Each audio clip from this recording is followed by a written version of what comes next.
Hello and welcome back to English Unlimited Podcast, the place where we break down English for you, helping you move confidently from understanding the basics to mastering complex, real-world conversations. I'm your host, Charlie. And I'm Jamie. Good to see everyone. I've been looking forward to this deep dive. It's a high-stakes topic today. Absolutely. Today we are diving into a topic that, well, frankly, makes the world go round, yet most people feel incredibly awkward and anxious talking about it. Especially in a new language. Exactly. We are dissecting the language of money and financial mindset. It's a huge area of taboo, isn't it? Particularly in English-speaking countries like Britain. You just, you don't talk openly about how much you earn. Or how much you paid for your house, yeah. Right. It's seen as impolite or even vulgar to discuss personal wealth openly. It's that constant cultural tightrope walk. We need to talk about money to function, but we feel this immense social pressure not to be a big spender or to flaunt our success. But here's the irony. Despite this silence, almost everyone experiences this crushing feeling of stress. This uncertainty when they look at their bank account and just wonder, where did all that money go? And that feeling of uncertainty is a major source of stress. It usually comes from a lack of vocabulary and, well, a lack of planning. So that's our mission today. That's our mission, to give you the essential English vocabulary and the underlying structure you need to feel confident and, in control of your financial life. And we have a fantastic mission tease for you today that ties everything together. Later in this deep dive, we are going to reveal the 4 essential numbers that you need for true long-term financial stability and planning. Ah, yes, the big 4. These 4 terms, which are far more than just your salary, they are the secret to moving beyond simple saving and actually building wealth. We will test you on them later in the pop quiz, so keep listening. That is the ultimate payoff. But before we jump into the deep water of financial language, if you're finding these detailed breakdowns helpful, please ask yourself, why aren't you subscribed yet? Yes. Please subscribe to English Unlimited Podcast right now and give this deep dive a quick like to support our work. It truly helps the channel grow, and, it means we can keep making these extensive analyses for you. Thank you. Okay, let's get into it. Okay, let's start with the absolute basics, the verbs we use every single day when handling our bank accounts. There are 2 primary actions that define our financial life, right? That's right. The 2 foundational verbs are to spend and to save. They are polar opposites. Right. To spend is the action of giving money away immediately to acquire something, whether that's, goods, services, or even paying back a debt. And to save is the delay of that action. It's keeping money for later, putting it aside for the future, or for emergencies. And it's often the harder of the 2 habits to adopt, I find. Oh, definitely. It is, because immediate gratification is a powerful thing. And the methods we use to spend and save they've changed a lot. We still use cash, paper money and coins for small things. I like having a little cash, but I totally agree with the source material that coins are heavy. So heavy. I always dump them in a jar and just rely on plastic money instead. That's the modern reality. Plastic money, meaning debit or credit cards, is faster, lighter, and just more convenient. The transaction is instant, and you don't have to carry around a massive, heavy wallet. Okay, let's unpack the first key verb, the action we usually do way too much of, spending. Let's do it. So let's focus on spending. We use this word constantly, but is there a useful distinction between, say, spending and purchasing? They feel almost identical to me. That's a great question, and the difference is subtle, but really important. Purchasing is generally more formal and precise. Okay. It implies the completion of a transaction where you bought a specific item or a service, but spending is much, much broader. It refers to the distribution of a resource, whether it's money or time or even energy. Ah, okay. So spending is the ongoing process of distributing the resource, and purchasing is the specific result when money is used to buy something physical. Yep. Exactly. We can define spending in this context as giving money in exchange for goods, services, or the repayment of debt. But the word is so versatile. Think about the range. Like what? Well, for a formal financial example, you can talk about the government approving the spending of funds on public infrastructure. Right, very official. Then there's the casual social use.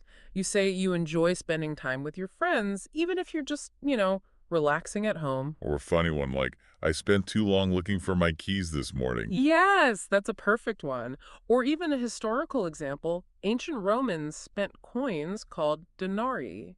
Or a philosophical one. Go on. We should focus on spending our life energy wisely. See, it's the same verb, but the context is completely different.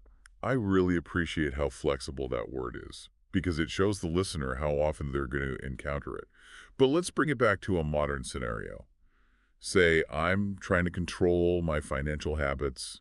I need some advice. Okay, let's role play. I'm your financial coach. What's the problem? I feel like I'm spending too much, but I just don't know where to cut back. I track my major bills, the rent and stuff, but the money still just disappears. What's the first thing I should look at? I'm glad you asked. That missing money is often due to mindless spending. Mindless spending. Yes, you're tracking the rent, which is a big monthly chunk, but are you tracking the small daily transactions? That is the biggest indicator of poor spending habits. Wait, I'm a bit confused. If I track the big things, why do the small things like a coffee or a daily snack create the biggest problem? Because they add up. Those small daily actions define your spending habit. You might be shocked to see how quickly that $4 daily coffee, which seems so insignificant on its own, adds up to $120 a month, Wow. or over $1,400 a year. You're letting your spending limit drift upward, just a tiny bit at a time. Wow. When you put it like that, I realize I need to focus on identifying and controlling my excessive spending on little treats. I need to set a much stricter spending limit for myself. Precisely. Controlling your smaller daily spending patterns is the key to gaining control over your entire financial life. That's a powerful realization. So key takeaway is that the word spending is broad, but when we look at our own habits, we need to focus on phrases like mindless spending and establishing a spending limit. Exactly. Those Yeah. are two crucial collocations. We also frequently use spending spree. Ah, yes, a spending spree. It describes a period where someone is spending heavily, often without control, like going on a big shopping trip. You just go wild. I've been on one of those Yeah, and regretted it. haven't we all? Now let's look at the financial personalities that emerge from how we spend and save. We have two recognized extremes. We do. The super savers and the super spenders. Right, the spendthrifts and what's the word? The savers are often negatively called penny pinchers. The heavy spenders are, as you said, spendthrifts or big spenders. Let's focus on the savers for a minute. When we talk about people being careful with money, what vocabulary should we be using? So the most positive term is simply careful with money or frugal. They love to save up for goals or perhaps to stash away money. Stash away, I like that. It sounds a bit secret. It does. It means saving it securely, maybe even hiding it. But then there's the negative term, stingy. Is that the same as being a penny pincher? That's my question. I always get them confused. Well, this brings us to a crucial nuance for the B1 learner. They are not the same. So let's spotlight this distinction. Penny pincher versus cheapskate. Yes, please. What is the real difference between a penny pincher and a cheapskate? A penny pincher is strictly defined as a person who is extremely frugal or unwilling to spend money. It often implies they are overly careful, their focus is internal, they save money for themselves. And the cheapskate. A cheapskate is an insult. It implies someone who is rude or unwilling to spend when they ethically should, like refusing to pay their share of a group dinner. Oh, I know people like that. Or choosing the cheapest, worst option just to save a tiny amount of money, which often impacts other people negatively. So penny pincher is about personal caution. And cheapskate is about being rude or selfish with money. That's a key distinction. It is. So the formal definition for penny pincher is a person who is extremely frugal or unwilling to spend money, often implies an overly careful attitude. I think that personality type often comes from your upbringing, doesn't it? That anecdote from the source material about growing up where money was tight, That really resonates. Absolutely. If you grew up in a household where parents were scraping by or constantly counting every coin, you often internalize that fear. You become a reluctant penny pincher out of habit or even anxiety about future financial insecurity. Even when you might not need to be so strict anymore. Exactly. That fear of running out of money is powerful. So let's try that roommate scenario where one person is a relentless penny pincher about shared expenses. Okay, I'll be the one who's cold. And I'll be the Uh, careful one, referencing my inherited okay, habits. why is the heating off? It's freezing in here. I can literally see my breath. Yeah. We need to turn the heating off. Energy costs are skyrocketing, you know? I learned that growing up, and now I just instinctively avoid unnecessary expenditure. You are being reckless. I'm not being reckless. You're being an extreme penny pincher. We can afford to be comfortable. You're sitting here wearing 5 jumpers just to save 20 pence an hour. It's not about the 20 pence, it's about the habit. If you didn't have such a casual spending habit, we wouldn't have to worry about our tight budget at all. My parents always tracked every single penny. I understand being careful with money. I really do. But sometimes I think being a massive penny pincher just takes away from the quality of life. Maybe we can compromise, invest in better insulation. Hmm, better insulation. That is an investment that saves money long term. Yep. That is sensible. But still, put on another layer. Fantastic. That scenario really shows the tension between being careful and being, notorious for being overly careful. The key phrases there were extreme penny pincher and the positive, careful with money. Right. And sometimes people are even accused of being a penny pincher when they are just trying to save up for something important. The context really defines the feeling. We also see collocations like reformed penny pincher for someone who used to be that way but isn't anymore. That's a good one. Okay, moving on from personality, let's establish the planning foundation. You can't effectively manage your money if you confuse 2 crucial financial concepts. And that would be needs versus wants. This is the first practical step toward gaining financial control. Yes. Exactly. Needs are non-negotiable essentials. Food, water, basic shelter, and utilities. If you don't have them, you can't survive or function. And wants are the non-essentials, the nice-to-haves. A new phone, a vacation, expensive clothes. You could survive without them. Great. This distinction seems simple, but when we look at our own bank statements, we realize how often we disguise our wants as needs. Let's clarify this with an analogy that really hits home. Let's do it. Think about transportation. If you live in a rural area and you need to commute to work every day, a functional, safe, secondhand car is likely a financial need. But wanting a brand new luxury car, like the latest model of something expensive and flashy, that is definitely a want. The function is the need. The luxury is the want. The core utility satisfies the need. The excess cost or status satisfies the want. And this is especially relevant in British culture, where the source points out that while people want comfort, they really frown on the open flaunting of wealth. It's a very subtle cultural rule. That makes perfect sense.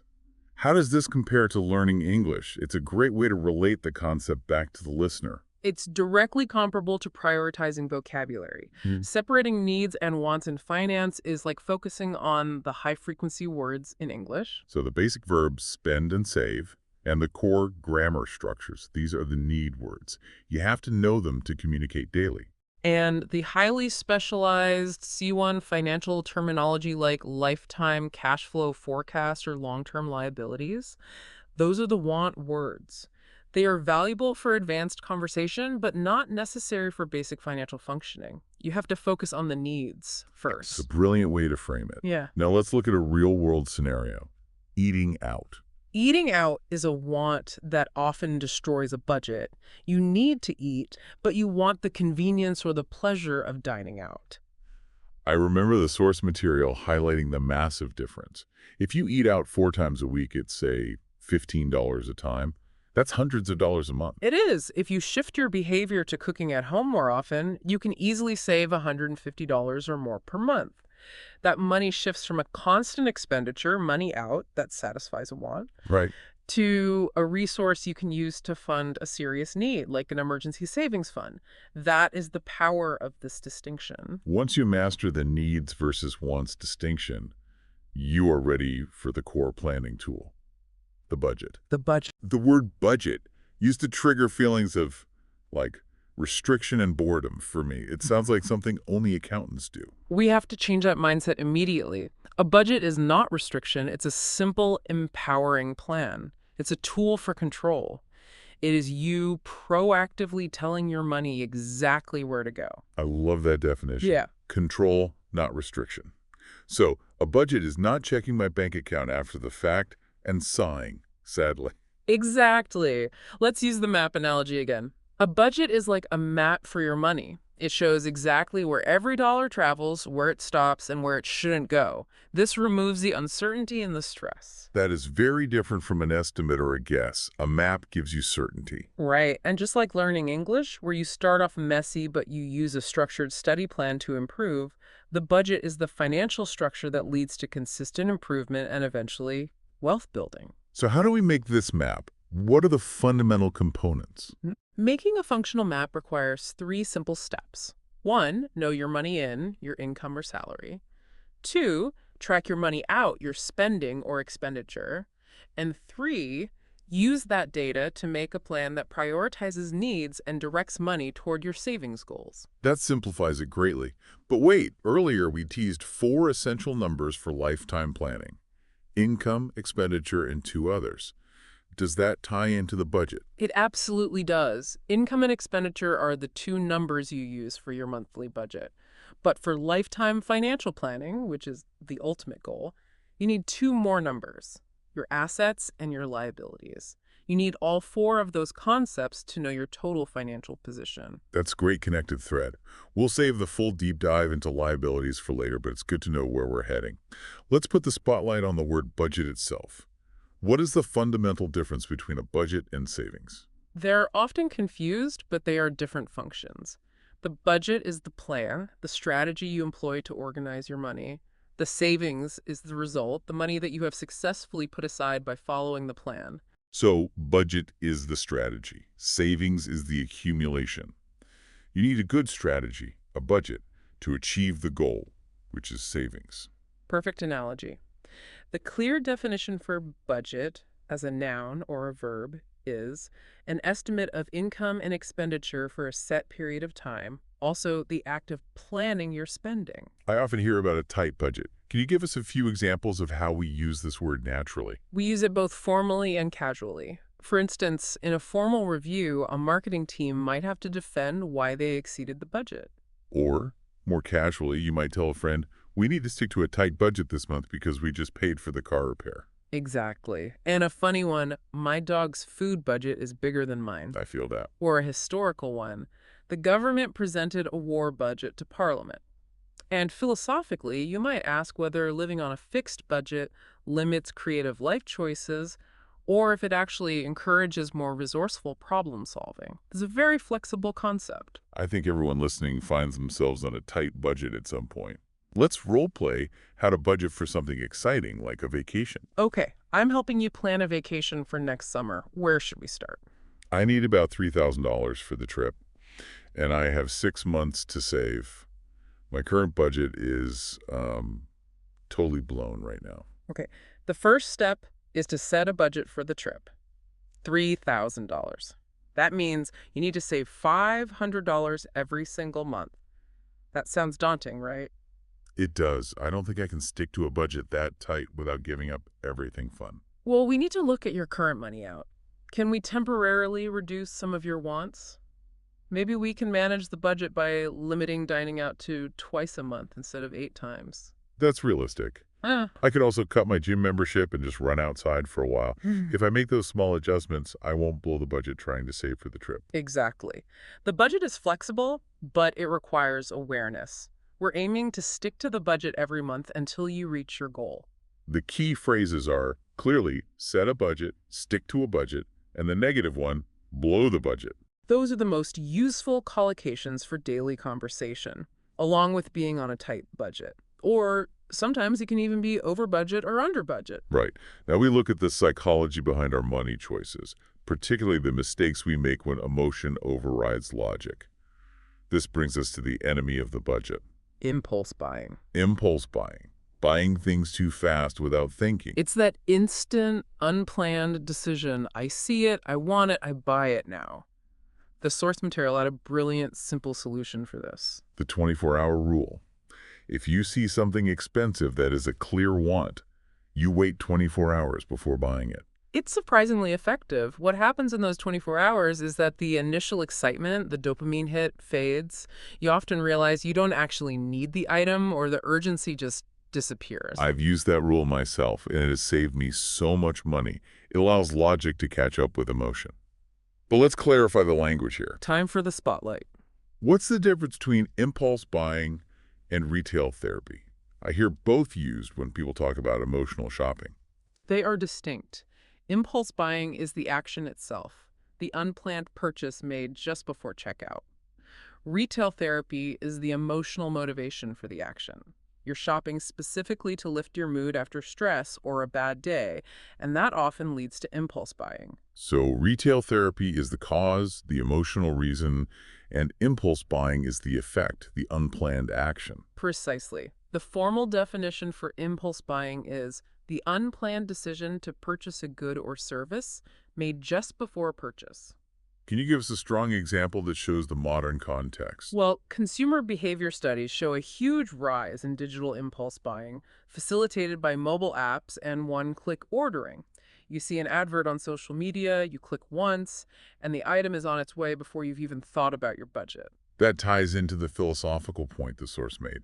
Social media constantly exposes us to new products, creating a fear of missing out, which just fuels these purchases. Exactly. Now, let's role-play the most dangerous place for impulse buying. The supermarket when you're hungry. I'm starving. I came in here just for toilet paper, which is a need. Wait, I see the 3-for-2 offer on luxury cookies. Stop! That is dangerous for impulse buying. You didn't write cookies on your list. Remember, you are prone to impulse buying when your blood sugar is low. But they're on sale. I'm technically being frugal by taking advantage of the deal. No, you're not. That is a classic trap. You will regret the impulse buy tomorrow when you realize you spent money you needed for rent. Put the cookies down and stick to the list. Fine. I do hate the feeling of regretting an impulse buy the next day. I need to control impulse buying. Use that list. It's the anti-impulse buying tool. The key phrases are certainly prone to impulse buying and learning to control impulse buying. And, of course, the noun form, an impulse buy, as in, that shirt was totally an impulse buy. That idea of shopping to feel better leads us right into the emotional core of financial struggle. Retail therapy. It offers temporary relief because of that dopamine release. You feel powerful and happy for a moment because you acquired something new. But that temporary happiness is exactly the problem. It leads directly to what we call a vicious cycle. That phrase sounds very negative and dramatic. Why is it a cycle? Well, because the result of the first negative event causes the next negative event, making the core problem worse each time. So let's spotlight the difference between a vicious cycle and something like a never-ending race. I often hear never-ending race used for competition, like keeping up with the latest fashion. Correct. A never-ending race is constant competition. A vicious cycle specifically emphasizes the negative feedback loop. In finance, the debt causes anxiety. The anxiety causes the impulse spending, the retail therapy to feel better. And the spending increases the debt, creating more anxiety. The debt feeds the stress, and the stress feeds the debt. It's relentless. The definition for vicious cycle is a chain of negative events in which the result of one event causes the next event to occur, making the problem worse each time. Can you give us a non-financial example to show how broad this phrase is? Sure. A very common one is sleep. People get stuck in a vicious cycle of staying up late to finish work, being tired the next day, which makes them less productive, which forces them to stay up late again. I resonate with that one. That philosophical point the source made is true. Breaking a vicious cycle requires addressing the root cause, not just treating the symptoms. Exactly. So let's role play that specific debt stress cycle. Okay, I need help. I felt so stressed because I had a massive credit card bill that was giving me anxiety.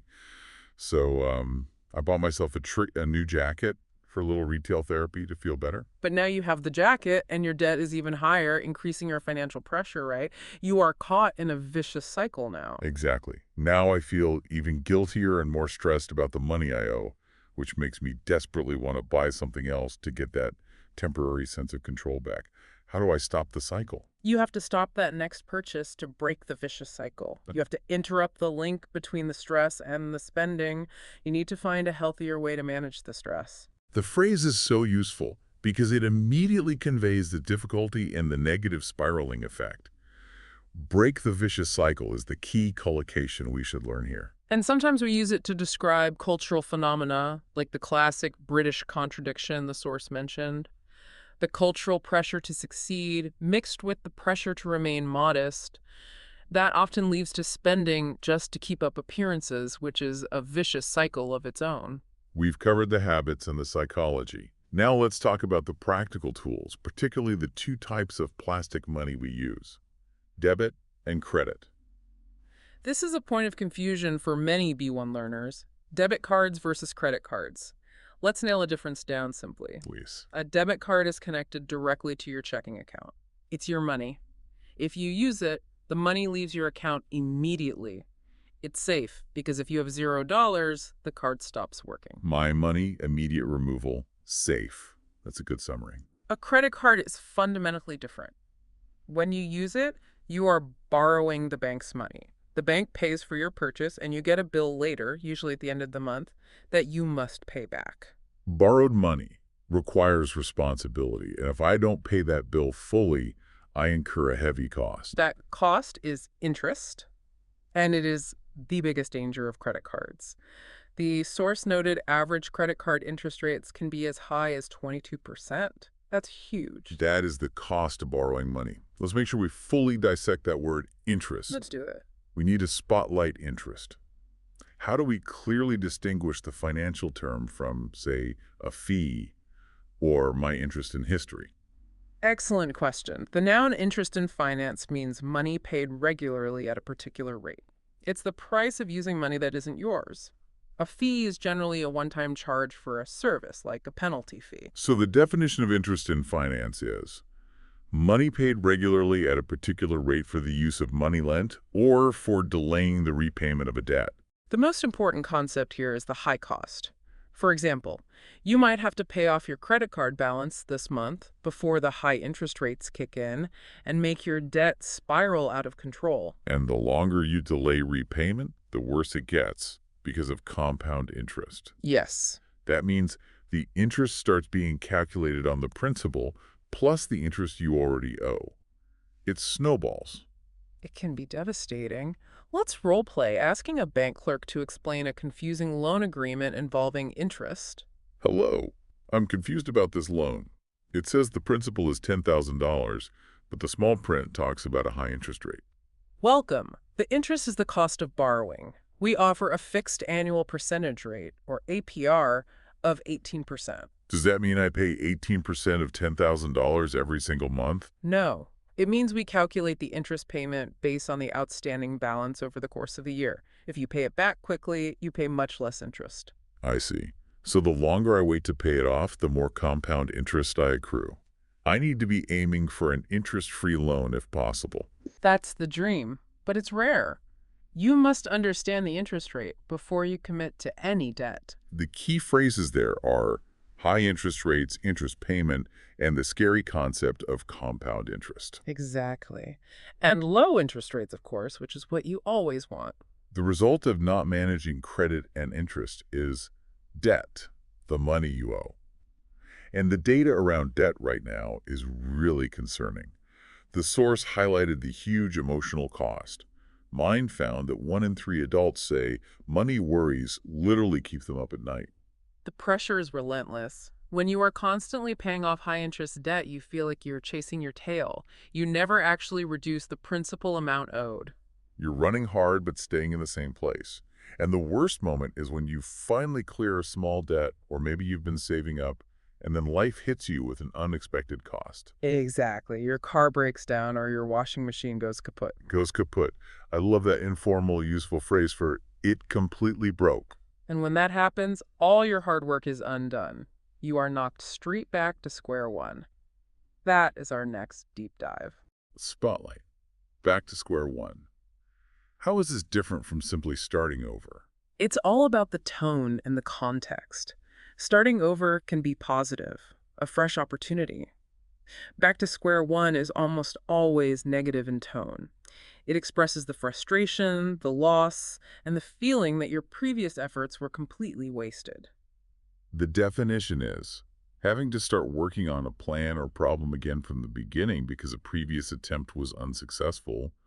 It really captures that emotional drain of financial failure. Think of it this way. You spent 6 months perfectly following your budget, only to have the emergency fund wiped out by a medical bill. That's being knocked back to square one. It means that 6 months of sacrifice felt wasted. That is brutal. Let's role-play that scenario. Yeah. A friend describing a failed savings plan after an emergency. You look exhausted. What happened to your travel fund? You were saving up for that big trip next year. See, I was sticking to my tight budget, saving religiously every month. But then my car needed a massive, expensive repair. I had to use every penny of my savings fund to pay for it. Oh, I'm so sorry. That's a huge unexpected expense. It completely drained my emergency fund and forced me to use my vacation money.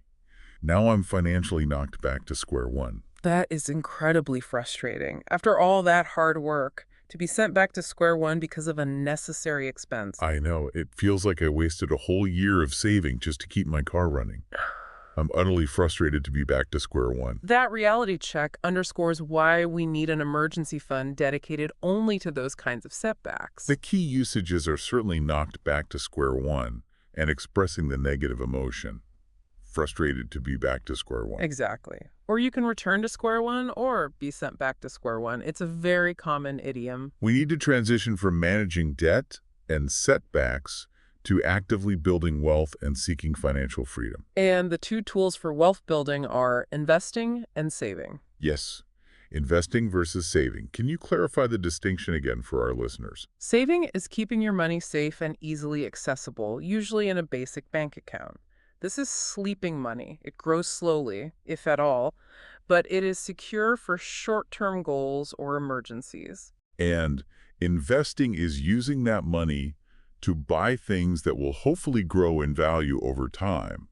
That is working money. Exactly. Let's use the seed analogy to make that distinction stick. I love the seed analogy. Money is a seed. Saving keeps the seed dormant. It's safe in a jar, ready for immediate use. And investing plants the seed. You put it in the stock market or buy a property, and you wait for time and growth to turn that seed into a bigger plant or even a tree. Crucially, planting the seed involves risk. The value can go down, the plant can die. But for long-term goals like retirement, investing is essential because it is the only way your money can outpace inflation and truly grow. So savings is for security for the next 3 to 6 months, while investing is for building wealth for the next 10 to 30 years. Exactly. Now we return to the essential knowledge we teased in the introduction. To move from simple monthly budgeting to true long-term stability, what financial planners call a lifetime cash flow forecast, you need 4 key numbers. The lifetime cash flow forecast sounds like a calculation of expected money far into the future. That's definitely B2 specialized vocabulary. It is. And the 4 numbers you must know are income, expenditure, assets, and liabilities. Okay, income is money in, like my salary and any side hustle earnings. Expenditure is money out, like bills and groceries. And then the balance sheet terms. Assets are the cash value of everything you own. Your savings, investments, property, and anything else that holds value. And the final one, the heavy technical word that represents your financial obligations, is liabilities. Precisely. It's the total amount of money you owe. Let's spotlight liabilities. It sounds complex, but it's simply the opposite of assets. That's the key takeaway for the B1 learner. Assets are what you own. Liabilities are what you owe. The formal definition of liabilities is money owed, debts, or financial obligations. Let's look at two key financial examples. First, formally, a company's financial report will detail its current liabilities, such as unpaid invoices due this month. And more casually, for a person, their biggest liability might be their mortgage or a large car loan. And that philosophical angle is powerful. Carrying substantial financial liabilities inherently restricts personal freedom. It forces you to constantly prioritize debt repayment over life choices. That's why financial freedom is such a strong goal. Let's role-play two friends organizing their finances to buy a house, where they must assess their assets and liabilities. Okay, we're preparing our paperwork for the bank. We need a clear statement of our total assets and liabilities. Right, our combined savings and investments are strong assets. But we need to list the loans. My student loan is a long-term liability, but it's not urgent. Your credit card debt, however, is a current liability and looks bad if we don't clear all liabilities before we apply. Agreed. We should aim to reduce our total liabilities as much as possible, as it makes us look more stable and responsible to the mortgage lender. Absolutely. The fewer liabilities we carry, the more confidence the bank has in our ability to take on the large house loan. The core collocations here are clear: assets and liabilities, and the goal to clear all liabilities. And you'll often see them categorized as current liabilities, due soon, and long-term liabilities, due over a longer period. When we talk about all this planning, the ultimate goal for many is happiness and freedom. Does money actually buy happiness? The data gives us a nuanced answer. The Princeton study found that happiness definitely increases with income, but only up to a certain point, around £75,000 a year. Wait, if I earn significantly more than that, it doesn't make me happier. That seems completely counterintuitive. It stops increasing your day-to-day sense of fulfillment. Money beyond that point just makes life easier. It buys comfort, security, and freedom from financial stress. But once your basic needs are covered, rent, food, heating more wealth doesn't make you intrinsically happier. So the true value of money is the freedom it allows you to have. It buys experiences, not just things. That's the critical distinction. Focusing on buying things often puts you back on the vicious cycle of consumerism. Money spent on experiences, travel, learning, time with friends provides a longer-lasting sense of fulfillment. And that leads to the final, slightly philosophical phrase: you can't take it with you. It's a powerful cultural reminder. It means the physical accumulation of wealth is pointless once you die. Therefore, we should prioritize the valuable things we experience while alive: health, connection, and time, rather than spending our lives chasing endless wealth. Let's shift our focus to the C1 level, discussing the modern socioeconomic context, which is heavily dominated by financial pressure. We have to address the cost of living crisis. This is defined by high inflation and fast price increases that wages just haven't kept up with. The data is shocking. Food prices and energy bills have soared. This means people are not just tightening their belts, they are truly struggling. We have specific high-level English idioms for that struggle. People are feeling the pinch or struggling fiercely just to get by. I hear constantly about people needing side hustles, extra freelance gigs, just to make ends meet. They're taking on those extra jobs just to stay afloat. And the severe mental health impact is real. Money worries keep them up at night. That relentless financial pressure creates the perfect context for our next deep dive idiom. To keep their heads above water. Let's spotlight. To keep your heads above water. It's a very visual idiom. How is it different from just saying struggling to survive? Struggling to survive is general. Keeping one's head above water is highly specific, usually referring to financial difficulty or an overwhelming workload. The image is vivid. You are metaphorically drowning in bills and stress, and you are just managing to keep your nose above the surface to breathe. The definition is to manage to survive, especially financially, in a difficult period. A strong casual example right now is, since the rent went up so much, we're barely keeping our heads above water, even with both of us working full-time. It perfectly encapsulates the severe struggle. Let's role-play that feeling, showing how high bills affect quality of life. I'm so stressed. I'm exhausted from constantly trying to keep my head above water this month. I know the feeling.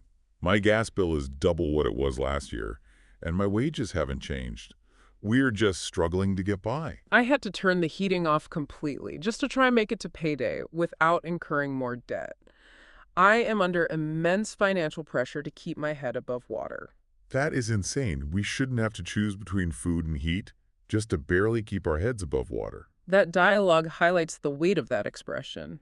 The phrase, barely keeping head above water, is the most common and powerful usage. Another challenge tied to money is social pressure, specifically when consumerism becomes tied to self-worth, That's when people feel forced to get into debt just to keep up appearances. meaning they buy things they don't need, like an expensive car or designer clothes, simply to impress people they may not even like, and to maintain the image of success. Let's spotlight to keep up appearances. How does this differ from simply to pretend? To pretend is a general action of acting falsely. To keep up appearances is specific. It's about maintaining a financial or social facade, usually at a significant, often unsustainable cost. The definition is to make things seem better or more successful than they really are, especially regarding wealth or status. Think about social media.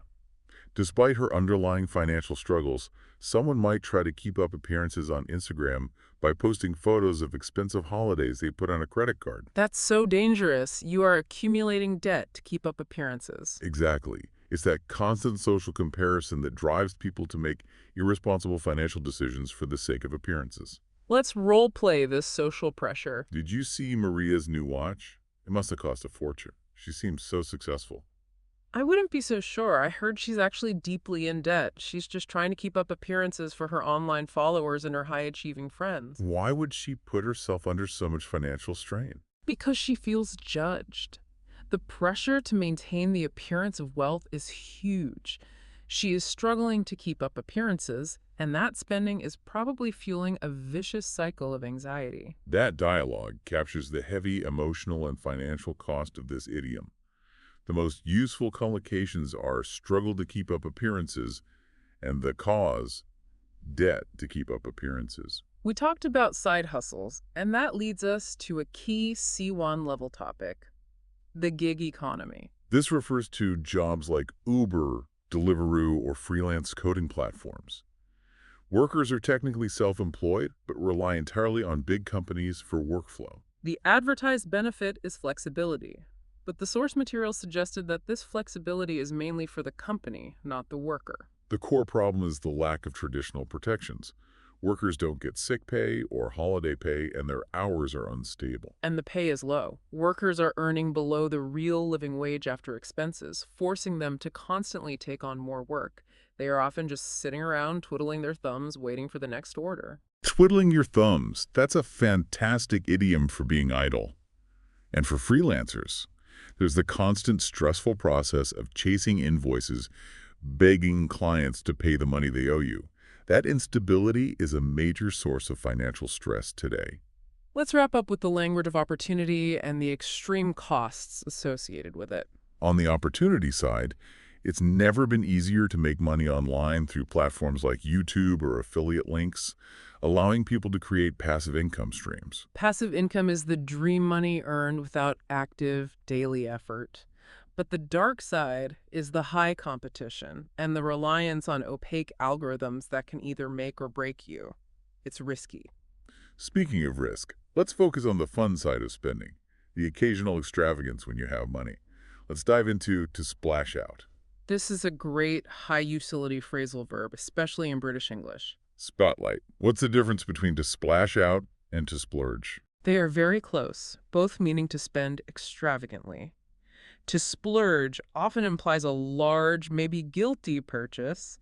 To splash out is slightly more common and often implies spending freely on a luxury item or a treat, usually with a happy, planned connotation. The definition is to spend money freely or extravagantly, especially on a luxury item or a treat. A great casual example. I got a bonus this month, so I might splash out on a nice dinner to celebrate. It implies a temporary break from frugality. Let's role play debating whether to splash out on an expensive item. I really want to upgrade my phone, but the new model is so expensive. I know, you've been trying to stick to a tight budget. Do you think you can afford to splash out on a new phone right now? I don't know. I've saved up for it, but it feels reckless. I'm worried that if I splash out on this, I'll derail my long-term savings goal. Maybe you should splash out a little and get a slightly older model, or wait for the sales. We can't splash out recklessly and regret it later. That's sensible. I'll compromise. I won't splash out on the top-of-the-line model. The core usages are splash out on, and the ability to afford to splash out. The constant reality for most people, especially younger generations in this economy, is the challenge of affording things. The source highlighted the huge wage stagnation. People are working harder, but they still can't afford major assets like a house or a car. Let's nail down the usage of the verb to afford. Spotlight. What's the difference between to afford and to purchase? To purchase is the physical action of buying. To afford relates to the financial capability or capacity to pay for something without incurring financial ruin. You might purchase something using credit, but you might not be able to afford it if you can't realistically cover the debt repayment. So the definition of to afford is to have enough money to pay for something. A strong philosophical question that frames this concept is, does society have a moral responsibility to guarantee every citizen the ability to afford basic needs, regardless of their employment status? That's a deep question that relates back to the cost of living crisis. Let's role play that feeling of stagnation. I just feel stuck. I work full-time and I have a side hustle, but I still can't afford to save for a down payment on a house. It's not your fault. When house prices skyrocket, how are you supposed to financially afford major assets? We can barely afford the luxury of eating out once a week. It feels impossible. We're constantly trying to calculate whether we can afford to take that next step, but the money just isn't there. The most important collocations here are can't afford to and barely afford. Finally, two great idioms related to high cost. We use pay through the nose when we pay far too much for something, and the ultimate extreme cost, break the bank. Break the bank is a wonderful idiom. What's the key difference between break the bank and just saying be expensive? If something is expensive, it costs a lot. If it will break the bank, it emphasizes the result. Complete financial depletion or ruin. It's an idiom meaning to cost a huge amount of money to use up all of one's savings. It's powerful because it suggests financial disaster. For instance, we decided on a modest car model so the purchase wouldn't break the bank and compromise our retirement savings. Exactly. It always implies an item or purchase that is just too high for your current financial situation. Let's role play finding a cheap holiday that won't break the bank. Welcome to the travel agency. What kind of vacation are you looking for? I need a holiday, but I'm on a tight budget. I need to find something that absolutely won't break the bank. I understand. We specialize in affordable packages. We can certainly find you something that won't cost too much to break the bank. Perfect.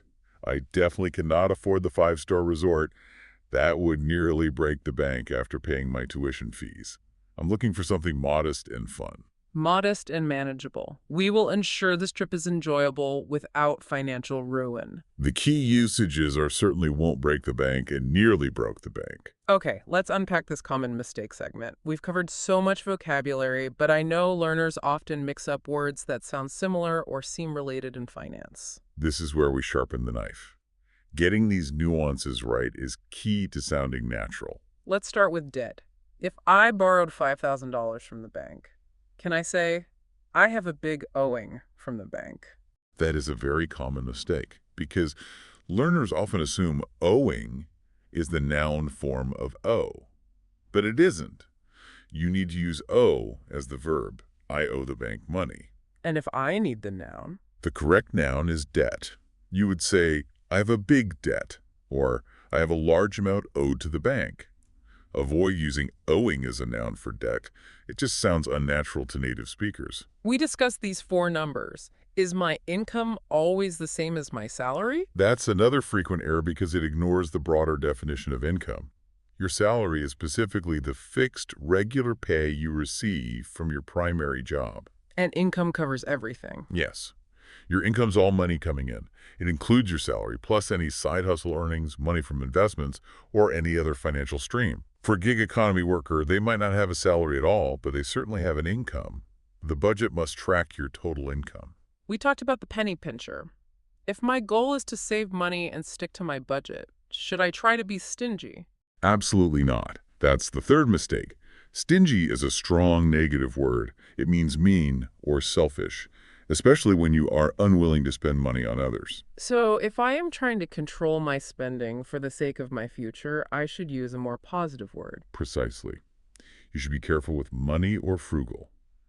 These words convey smart saving and planning without carrying that heavy negative judgment. Focus on the positive phrase. I prefer to be frugal this month to meet my goals. Okay, it's time to test your knowledge and, more importantly, the listener's knowledge on the essential concepts and vocabulary we expanded on today. I'm ready. My brain has absorbed enough financial language to write a small budget now. Question 1. We identified 4 essential financial terms needed for a comprehensive lifetime cash flow forecast. What are those 4 core numbers you need? This was the big T's. Yeah. They are income, expenditure, assets, which is what I own, and liabilities, which is what I owe. Perfect. Those 4 terms define your entire financial landscape. Question 2. If you are barely keeping your head above water, are you feeling financially comfortable or struggling? You are definitely struggling. You are under immense financial pressure and are just managing to survive. Excellent comprehension of that C1 idiom. Final question. If you buy an item instantly because you felt stressed and wanted a temporary emotional boost, what is the action called? That unplanned purchase is an impulse buy, and it's driven by the desire for retail therapy. You passed with flying colors. You identified both the action and the motive. Well done. Thank you. That was a massive deep dive covering everything from basic verbs to socioeconomic idioms. Let's quickly summarize the most important concepts and vocabulary we covered. Our top 3 concepts learned today are 1. The power of separating needs versus wants to gain control over your spending and budget. 2. Mastering the difference between debit, your money, and credit, which is borrowed money requiring responsibility due to high interest rates. And 3. The insight that money is a tool. After securing your basic needs, achieving fulfillment means focusing on experiences, not things, because you can't take it with you. And our top 5 words and phrases, which we dissected for maximum conversational utility. Number 1, penny pincher. A careful or overly frugal person. 2. Liabilities. Money owed, your debts. 3, back to square one. Having to restart due to a setback. 4. To afford. Having the financial capability to pay for something. And 5, to keep their heads above water. To manage to survive financially under pressure, that is an incredibly powerful vocabulary list for anyone seeking financial confidence in English. Now, we have a small task for you, our listener, to practice using this new language. We want you to tell us one thing you are saving up for right now. A new phone, a trip, or maybe an English course, using the phrase, I am saving up for.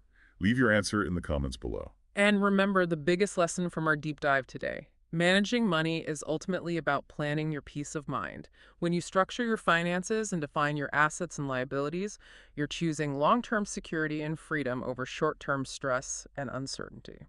That is a powerful final thought. Don't forget to like and subscribe to English Unlimited Podcast. We hope this deep dive gave you the knowledge and the courage to start planning your finances and speaking about them confidently in English. I'm Charlie. See you next time. And I'm James.